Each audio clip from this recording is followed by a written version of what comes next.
Video शुरू करने से पहले चैनल को सब्सक्राइब कर लें और बेल आइकन का बटन दबा दें ताकि आपको आने वाली सारी वीडियोस मिलती रहें। अस्सलाम वालेकुम दोस्तों, मेरा नाम अरसलान ख़ान है।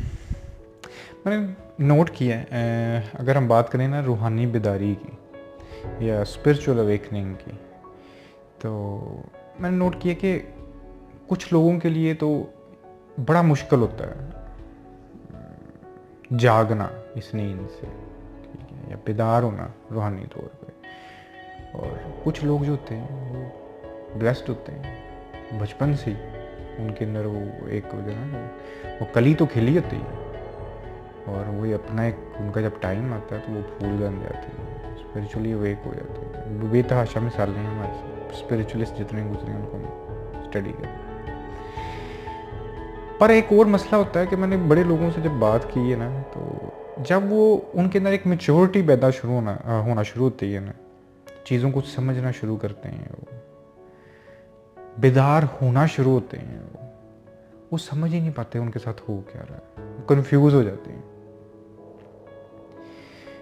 हमेशा ये कोई आपका कोई मेंटल डिसऑर्डर नहीं होता, ठीक है, बट समटाइम्स ये आपके लिए साइंस होते हैं। अब और से एक बात सुननी है आपने, एक छोटी सी कहानी है, ये बेसिकली एक ग्रीक स्टोरी है। तो अब स्टोरी कुछ इस तरह थी कि थोड़ी सी मतलब मिलती जुलती, इस तरह वो हज़रत मूसा के बारे में हम जानते हैं।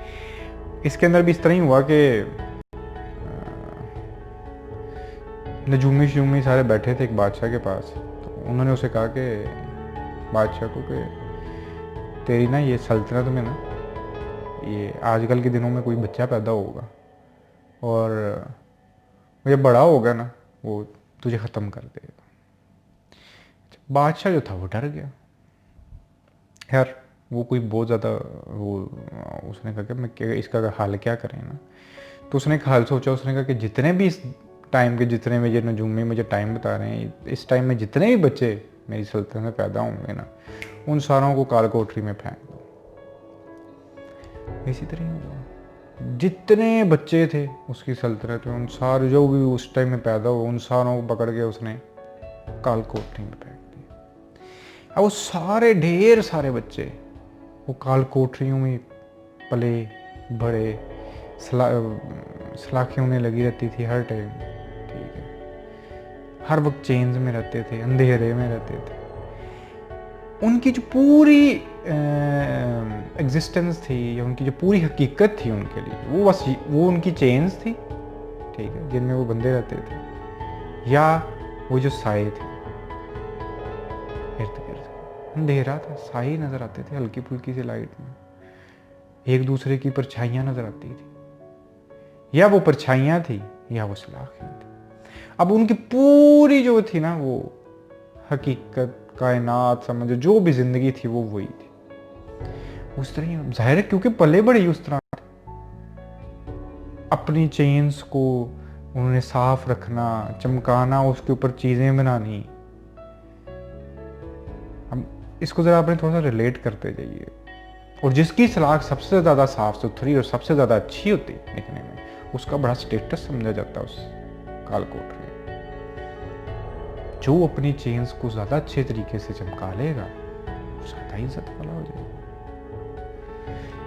और साइड में जो छोटा सा एक रोशनदान होता था ना, तो वहां से बाहर की दुनिया नजर आनी, सूरज, परिंदे, वो उनको ना बड़ा तंग करती थी, क्या इरिटेटिंग लगती थी उनको वो चीज। वो उसको जानते नहीं थे, उसका कोई आइडिया ही नहीं था, उनको तंग करता था। वो बचपन से अंधेरे में रहे, उनको रोशनी अच्छी नहीं थी लगती, उनको डार्कनेस अच्छी लगती थी, पूरी ज़िंदगी वहाँ पे गुजारी है उन्होंने। उनको अपनी सलाखें अच्छी लगती थी, आज़ाद घूमते लोग बाहर अच्छे नहीं थे लग रहे उन्हें। बट एकदम क्या हुआ कि एक इंसान में से, जिस तरह हमारी दुनिया में कोई एक आधा आ जाता है, जिसको हम स्पिरिचुअलिस्ट कह दें, साधु कह लें, जो मर्जी कह लें, उसने कहा यार ये कोई गड़बड़ है। उसने चीज़ों को समझना शुरू किया, उसने काल कोठरी के बाद रोशनदान से देखना शुरू किया, सारे हिसाब करना शुरू किए कि अच्छा ज़िंदगी इस तरह है, ये है। उसके अंदर बेतहाशा क्वेश्चंस खड़े हुए हैं, यार ये सब कुछ गलत है, ये सब कुछ चल रहा है, ये बेवकूफ़ है। उसने आहिस्ता आहिस्ता लोगों को वहाँ पे बताना शुरू किया कि यार ये क्या पागल खाना, जैसे निकलो, ज़िंदगी बड़ी खूबसूरत है बाहर, हमें क्या चेंज में बंधे होंगे, क्या अंधेरे में टकरे मार रहे हैं। तो वहाँ पे सब लोगों ने उसका मजाक उड़ाना शुरू कर दिया, ये पागल तो नहीं उल्लू का पट्टा, ये किस किस्म की बकवास कर रहा है हमारे साथ।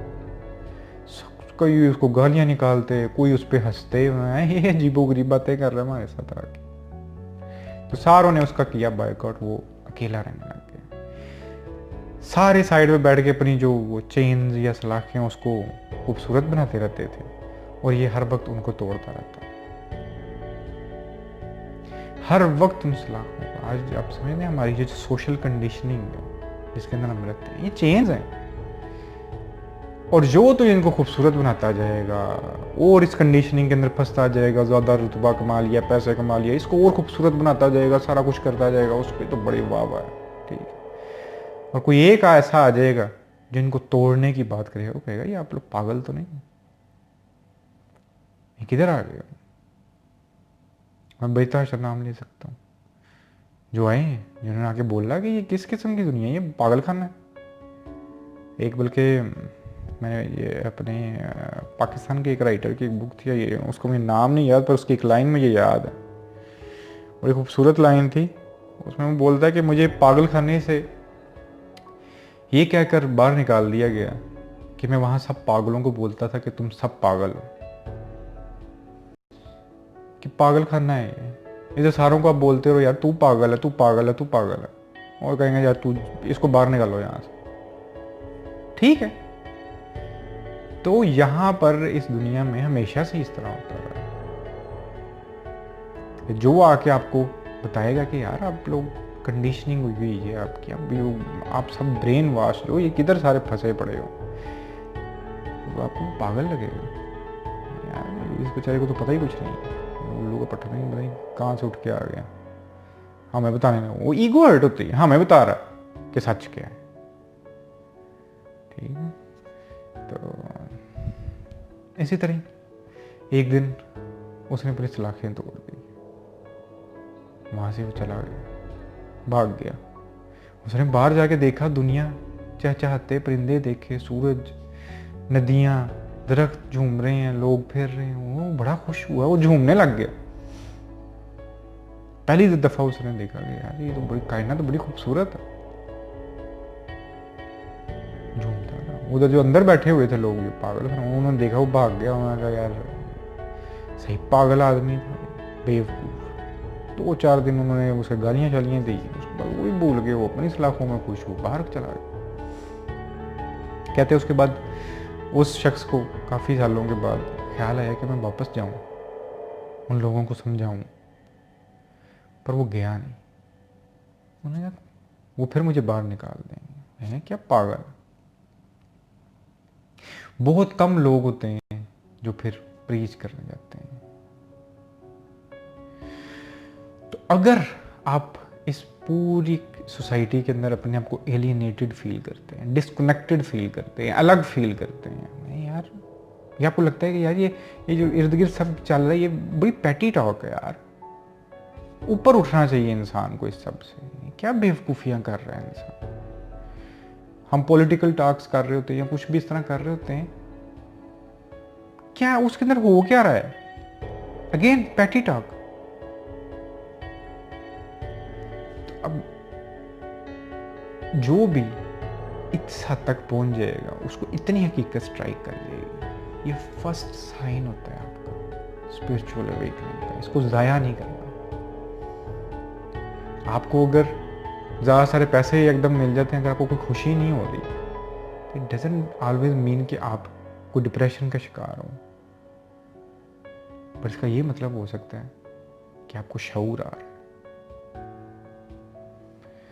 आपको अगर बड़ा कुछ स्टेटस कोई आके कहे कि यार ये ले लो, आपको बहुत ज़्यादा आके कोई प्रेज़ करना शुरू कर रहे हैं और आपको वो चीज़ बॉदर ना कर रही हो, जिस तरह पहले आपको कोई कहे यार आप कितनी खूबसूरत हो या आप कितने हैंडसम हो, अब आपको कोई आके बोले आपको उस तरह कोई खुशी नहीं फील हो रही, इसका मतलब है आप इस मटेरियलिस्टिक अप्रोच से थोड़ा सा ऊपर उठ गए।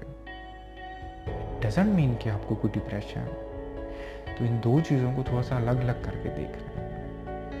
और जब आप इसको एज अ स्पिरिचुअल अवेकनिंग देखोगे, आप उसके अंदर फिर अपना सुकून तलाश करना शुरू करो। मैं हमेशा बोलता हूँ, खुशी नहीं ढूंढनी, खुशी इज इल्यूजन। सुकून और पीस ढूंढने की कोशिश करो। लोग आपको पागल कहेंगे। मैं बड़ा एडमायर करता हूँ, एक स्पिरिचुअलिस्ट हैं जिनका अक्सर मैं जिक्र भी करता हूँ, कबीर। कबीर बोलते थे कि सारी दुनिया सियानी, मैं कल्ला पागल। सही बोलते हैं। हालांकि असल में तो कबीर सियाने हैं, बाकी सब बेचारे टकरे मार रहे हैं। पर असल में पर दुनिया क्या बोलेगी, है पागल, मलंग, शुदाई, हर वक्त झूमता रहता है। मुझे किस चीज़ का पता है। वो कहते हैं सारी दुनिया सियानी, मैं कल्ला पागल। तो अगर आपको इस तरह फील हो रहा है या कभी फील हो, तो मेरे अल्फाज याद रखने हैं कि this could be the sign of spiritual awakening, या आप रूहानी बेदारी की तरफ से आ रहे हैं। इसको थोड़ा सा और प्रोब करें और आगे निकलने की कोशिश करें। थोड़ा सा आगे जाएंगे, आपको एक आज़ादी नज़र आएगी, रियल फ्रीडम नज़र आएगी। आप इस कंडीशनिंग से बाहर निकलेंगे। आज के लिए इतना ही।